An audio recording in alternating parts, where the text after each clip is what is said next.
ফিরে এলাম study and grow চ্যানেলে কিউব অ্যান্ড কিউব রুটস এর পার্ট 3 নিয়ে। অবশ্যই এটা ক্লাস 7 এবং 8 এর জন্য।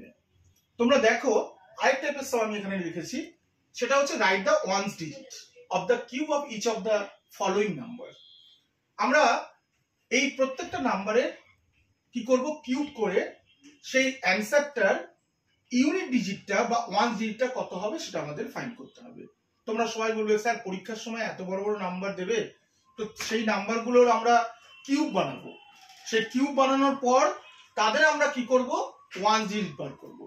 তো সেটা ভীষণ টাফ, পরীক্ষা টাইমটাও কম থাকবে, টাইম কনজিউমিং। তো আমরা কি করব, এটাকে অনেক শর্টকাট ট্রিক্স দিয়ে করতে পারি, যেটা তোমাদের ক্ষেত্রেও অ্যাপ্লিকেবল। আমি কি করব, এখানে প্রথমে নাম্বারটা কপি করছি। ধরো র্যান্ডমলি এখান থেকে একটা নাম্বার আমি নিলাম 985 সাপোজ। তো 985 এই নাম্বারটা কিউব করতে হবে। কিউব করে তারপরে তোমাদের কি করতে হবে, তার ওয়ান ডিজিট কত বার করতে হবে। তো এই 985 কে 3 বার মাল্টিপ্লাই করে একটা বিশাল বড় রেজাল্ট সম্ভব নয়। আমরা একটা কাজ করি, আমরা প্রিভিয়াস ক্লাসগুলোতেও জানি বা আমাদের চাইল্ডহুডে আমরা দেখেছি যে এটা হচ্ছে আমাদের ইউনিট প্লেস, এটা হচ্ছে আমাদের 10, এটা হচ্ছে আমাদের 100। তো আমরা এখান থেকে 5টাকে কালেক্ট করব। তো শুধু 5 নিলাম, তাকে 3 বার মাল্টিপ্লাই করব, 5 ইন্টু 5 ইন্টু 5।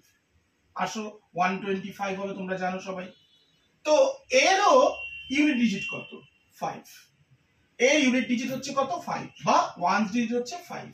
তাহলে তোমরা অ্যানসারটা কি লিখবে, অ্যানসারটা এইভাবে লিখবে, the ones digit of the cube of 985 is 5।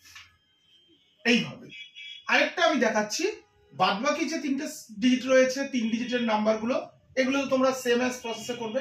আমি এর চেয়ে একটু লার্জার একটা নাম্বার দিয়ে তোমাদের আবার একটা এক্সাম্পল দিচ্ছি, তাহলে তোমাদের কনসেপ্টটা আরো ক্লিয়ার হবে। দেখো আমি আরেকটা নাম্বার নিজেদের মন থেকে ধরছি। কি নাম্বার নেব, সাপোজ একটা নাম্বার নিচ্ছি র্যান্ডমলি 32856। নাম্বারটা কি বড়, এবং এটা নো ডাউট একটা ইউনিট 10, 100, 1000, 10,000 অব্দি নাম্বারটা রয়েছে। তো এটার কিউব করে তার ওয়ান ডিজিট বার করা বিষয় টাফ। তো আমরা কি করব, সেম প্রসেস অ্যাপ্লাই করব।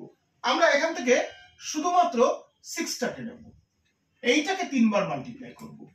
এটাকে 3 বার মাল্টিপ্লাই করলে কত হবে, 6 6 যা 36 ইন্টু 6 216। তাহলে এটাই হচ্ছে আমাদের এটার কিউব করার পর ওয়ান ডিজিটটা। তাহলে আমরা কি লিখব, the ones digit of the cube of 32856 is 6। তাহলে দেখলে কত ইজি ভাবে ওয়ান্স ডিজিটটা ফাইন্ড করা যায়। হয়তো তোমাদের মনে কোশ্চেন থাকবে যে এরকম সাম দিলে 3 বার মাল্টিপ্লাই করে তারপর তার ইউনিট ডিজিট বার করা তো বিশাল টাফের ব্যাপার, তোমরা ওইভাবে করবে না। তোমরা শুধুমাত্র ওয়ান্সটাকে নেবে, তাকে 3 বার মাল্টিপ্লাই করে যে রেজাল্টটা আসবে তার যে ওয়ান্সটা, সেটাই হচ্ছে ones digit of the cube of the given number. আশা করি তোমাদের ভিডিওটা ভালো লেগেছে। যদি কিছু সমস্যা থাকে বা তোমাদের যদি কিছু কোয়ারিজ থাকে, তোমরা কমেন্ট বক্সে লিখে জানাবে। দেখা হচ্ছে next cube and cube roots এর ভিডিও।